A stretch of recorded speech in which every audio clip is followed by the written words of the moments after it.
Então, pessoal, todos bem? Sejam todos novamente bem-vindos. Vamos analisar mais uma decisão do Supremo Tribunal Federal, dessa feita do Informativo 1000. É a primeira decisão do Informativo 1000, que é o último informativo no momento em que eu gravo esse vídeo, do Supremo Tribunal Federal. Enfim, a Suprema Corte chegou ao seu 1000º informativo. Inclusive, a forma de apresentação desses julgados mudou bastante lá no Supremo. Na minha opinião, ficou melhor. Convido todos a darem um pulinho lá e olharem. Mas temos, portanto, a primeira decisão do Informativo 1000, decisão importante para quem estuda para os concursos da advocacia pública, porque é uma decisão que trata de direito administrativo. O subassunto em direito administrativo é concurso público, e a partir dessa decisão o Supremo fixou tese de jurisprudência. Preste bastante atenção, porque vamos analisar justamente o que decidiu o plenário do Supremo Tribunal Federal na ADI 5359. É bem verdade que essa ADI já tinha medida cautelar desde 2015, mas o fato do Supremo julgar e apresentar toda a fundamentação necessária ao entendimento completo da construção da sua argumentação e principalmente da sua decisão é importante para os seus estudos, porque imagino, no momento em que essa decisão é publicada no informativo do Supremo, a chance dela aparecer em alguma prova da advocacia pública, prova objetiva, subjetiva ou prova oral, é muito grande. Como de praxe, vamos entender o que efetivamente decidiu o Supremo a partir da análise de um caso.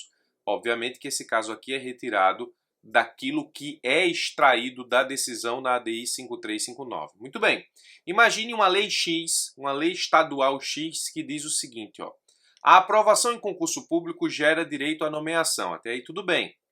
Respeitada a ordem de classificação dos candidatos habilitados, isso aqui, na verdade, é um fundamento legal a partir de uma legislação estadual que está ancorada naquilo que diz a Constituição Federal. O problema está aqui no parágrafo 1º. Terá preferência, preste atenção nessa expressão, preferência para a ordem de classificação o candidato já pertencente ao serviço público estadual e, persistindo a igualdade, aquele que contar com o maior tempo de serviço público ao Estado. Então, imagine que isso cai lá na sua segunda fase e o examinador diz o seguinte, ó, analise a constitucionalidade da norma em apreço. Óbvio, se é para você analisar a constitucionalidade, é para que você analise efetivamente a compatibilidade dessa norma com a Constituição Federal, podendo chegar inclusive à conclusão acerca da inconstitucionalidade da norma. Então preste bastante atenção, porque o parágrafo 1º estabelece uma preferência. Óbvio que se o caput do 10 está dizendo respeitada a ordem de classificação, eu só vou estabelecer um critério de preferência no momento em que essas pessoas estejam empatadas na ordem de classificação. Qual é a preferência estabelecida pela lei estadual?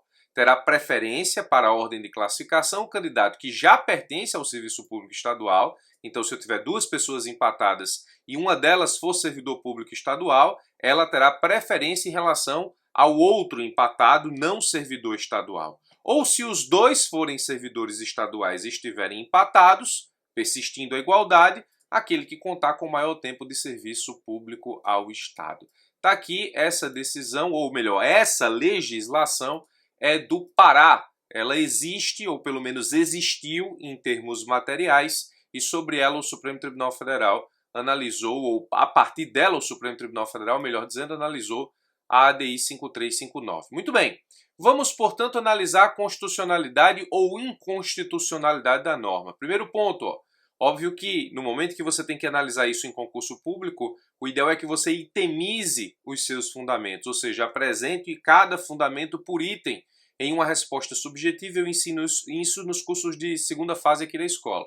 Eu sempre digo para os meus alunos que é muito importante, no momento em que você for efetivamente apresentar uma resposta de segunda fase, que você não apresente a resposta blocada, ou seja, junte efetivamente toda a fundamentação num texto blocado. É importante que você itemize o texto, ou seja, apresente itens para cada um dos fundamentos. É isso que eu recomendo fazer nas provas e é isso que eu tento fazer aqui no canal e também é isso que eu aplico nos cursos de segunda fase que eu ministro na escola. Primeiro ponto que eu gostaria de tratar com os senhores, analisando a constitucionalidade ou inconstitucionalidade da norma, diz respeito ao comando constitucional que delimita o acesso aos cargos públicos de uma forma geral.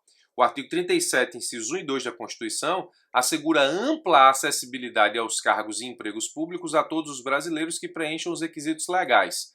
por meio de aprovação prévia em concurso público de provas ou de provas e títulos, realizado de acordo com a natureza e complexidade do cargo ou emprego, ressalvada a hipótese de nomeação para o cargo em comissão de livre nomeação e exoneração. Na verdade, esse primeiro parágrafo é apenas o fundamento constitucional de acesso ao cargo público. A regra para a realização de concurso público, para acesso ao cargo público, ou seja, só se acessa cargo público, ressalvados os cargos de comissão, em comissão de livre nomeação e exoneração via concurso público, e a regra para a realização de concurso público é o somatório do binômio impessoalidade mais isonomia. Então, para que a administração faça concurso público, ela precisa estabelecer um procedimento seletivo de acesso a todos de forma impessoal e isonômica. Óbvio que, para ocupar determinado cargo público, é preciso atender requisitos do cargo, mas o processo de seleção, para todos aqueles que possuem requisitos para o acesso ao cargo, na verdade, se dá pelo somatório do binômio impessoalidade mais isonomia. Então, o primeiro tópico é exatamente o tratamento da Constituição Federal no que diz respeito ao acesso ao cargo público por meio do concurso público, que é regido pelo binômio impessoalidade mais isonomia. Era assim que você deveria começar a responder esse questionamento. Segundo ponto, a questão da experiência. Presta atenção aqui, ó. A lei diz: terá preferência para a ordem de classificação o candidato já pertencente ao serviço público estadual e, persistindo o empate, aquele que contar com maior tempo de serviço público ao Estado. No que diz respeito à experiência, enquanto critério de preferência, nós não podemos efetivamente entender que todo critério de preferência em concurso para fins de desempate é inconstitucional. Para isso, eu chamo a atenção exatamente desse ponto, ó, a questão da experiência como critério de preferência em caso de empate em concurso público. A imposição legal de critérios de distinção entre candidatos é admitida tão somente quando acompanhada de devida justificativa em razão de interesse público e ou em decorrência da natureza e das atribuições do cargo ou emprego a ser preenchido. Então, em tese, quando empatados, a administração pode determinar que o candidato mais experiente, por critérios objetivos, tenha preferência na classificação. Perceba que a distinção entre candidatos para determinar efetivamente aquilo que a administração quer para aquela situação, que é desempatá-los, essa distinção ela não nasce para todos os efeitos inconstitucional. A administração ela pode selecionar dentre os candidatos empatados aquele que é mais experiente, ela pode. Inclusive, ela faz isso por meio, por exemplo, da prova de títulos. No momento que ela estabelece prova de títulos, ela quer o candidato que tem mais experiência, em tese, com os conteúdos que vão ser efetivamente importantes para o exercício de determinado cargo público. Então, a experiência é critério de preferência em concurso público, desde que, nesse caso, essa experiência seja medida por critérios objetivos. Então, preste atenção, porque aqui muita gente diria que qualquer distinção que a administração estabelecesse entre candidatos empatados seria, em tese, inconstitucional. Não é verdade. A administração pode estabelecer, por exemplo, o desempate em favor do candidato mais experiente. Então, você tem que abrir um tópico para tratar da experiência como critério de preferência e a sua constitucionalidade, desde que ela seja medida por critérios objetivos. Agora, o que existe em termos constitucionais é a proibição de criação de tratamento diferenciado e, portanto, mais favorável. Aí sim, em termos específicos e genéricos, a Constituição diz o seguinte, ó: é vedada à União, aos Estados, ao Distrito Federal e aos municípios criar distinções entre brasileiros ou preferências entre si. Isso de forma genérica. Então você precisa compatibilizar o terceiro com o segundo. Na verdade, é proibido à União, Estados, municípios, DF, criar distinções entre brasileiros ou preferências entre si, no que diz respeito à criação de tratamento mais favorável. Lembre-se do binômio, impessoalidade e isonomia. Então, genericamente, a administração não pode criar tratamento mais favorável, mas ela pode distinguir candidatos a partir de critérios, por exemplo, objetivos, que delimitem ou que estabeleçam em favor daquele mais experiente um desempate. Espero que você tenha entendido.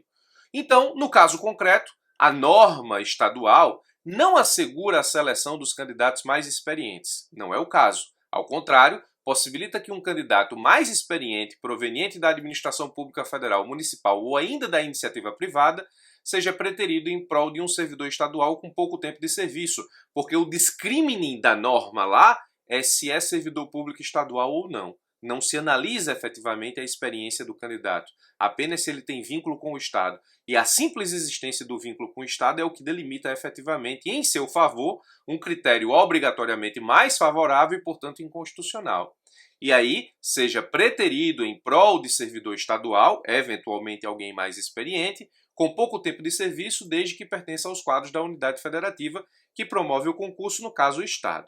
A medida, portanto, é inadequada para a seleção do candidato mais experiente, porque mais experiente nós vimos, pode, mas a medida prevista em lei viola a igualdade e a impessoalidade, não atende ao interesse público, favorecendo de forma injustificada e de forma desproporcional os servidores estaduais. Então, de novo, a questão se resolve com o binômio impessoalidade mais isonomia e com a possibilidade que a administração tem de selecionar o candidato mais experiente a partir de critérios objetivos. Então, a seleção estabelecida aqui pelo parágrafo 1º não é do candidato mais experiente. Na verdade, cria situação mais favorável àquele que já é servidor estadual. E aí, o Supremo, nesse caso específico, disse que essa norma é inconstitucional. Disse que o ato normativo, com aquele conteúdo que nós acabamos de ver, possui nítido propósito de conferir tratamento mais favorável aos candidatos que já são servidores da unidade federativa. E aí fixou tese. O Supremo fixou a seguinte tese: é inconstitucional a fixação de critério de desempate em concursos públicos que favoreça candidatos que pertençam ao serviço público de um determinado ente federativo. Então o Supremo transformou o julgado em tese, dizendo o seguinte: se a administração estabelecer um critério de desempate que tenha como discrímine o candidato pertencer a um determinado serviço público de um determinado ente federativo, isso já nasce inconstitucional. Perceba novamente que, para responder isso aqui com a magnitude que se espera de alguém que enfrenta uma segunda fase, é preciso que você, nesse caso, estabeleça exatamente a definição constitucional de acesso a cargo público por meio de concurso público regido pelo binômio impessoalidade mais isonomia. Você tem que passar pela possibilidade e pela constitucionalidade que existe na determinação da administração selecionar entre os candidatos empatados aquele com maior experiência. Então esse critério aqui de maior experiência, desde que medido por critério objetivo, é constitucional. É preciso que você trate do artigo 19, inciso 3 da Constituição, que proíbe a criação pelos entes federados de distinção entre brasileiros ou preferências entre si, e aí tratamento mais favorável, que é o caso concreto estabelecido pela lei estadual. A conclusão do Supremo, portanto, é que a norma cria tratamento mais favorável e, portanto, é inconstitucional. E depois disso o Supremo vai lá e fixa a tese de jurisprudência, estabelecendo, portanto, que nessas situações aqui, essa discriminação já nasce inconstitucional em termos de desempate para o candidato que tem determinado vínculo com determinado ente federado, vínculo obrigatoriamente no serviço público. Muito bem, interessantíssimo julgado do Supremo Tribunal Federal, informativo sem ADI 5359. Se isso cair na sua prova, a melhor forma de responder esse tipo de questionamento é justamente o desenvolvimento de pelo menos esses 5 pontos. Imagino, por exemplo, que estaria respondendo isso se caísse numa questão subjetiva. Em uma peça ou parecer, a gente poderia desenvolver esse ou aquele ponto de forma mais aprofundada, mas na síntese é basicamente isso que você deveria dizer enquanto resposta a uma questão subjetiva. Provas objetivas pode cair simplesmente a tese fixada pelo Supremo ou simplesmente aqui o caso para que você diga se isso está correto ou não. Em uma prova objetiva, você teria que efetivamente apontar para a inconstitucionalidade disso aqui, ou seja, se ele está dizendo que essa lei está correta, você teria que marcar efetivamente isso como incorreto, porque inconstitucional nos termos do que acabamos de ver. Muito bem, espero ter te ajudado com mais essa, forte abraço e até os nossos próximos encontros.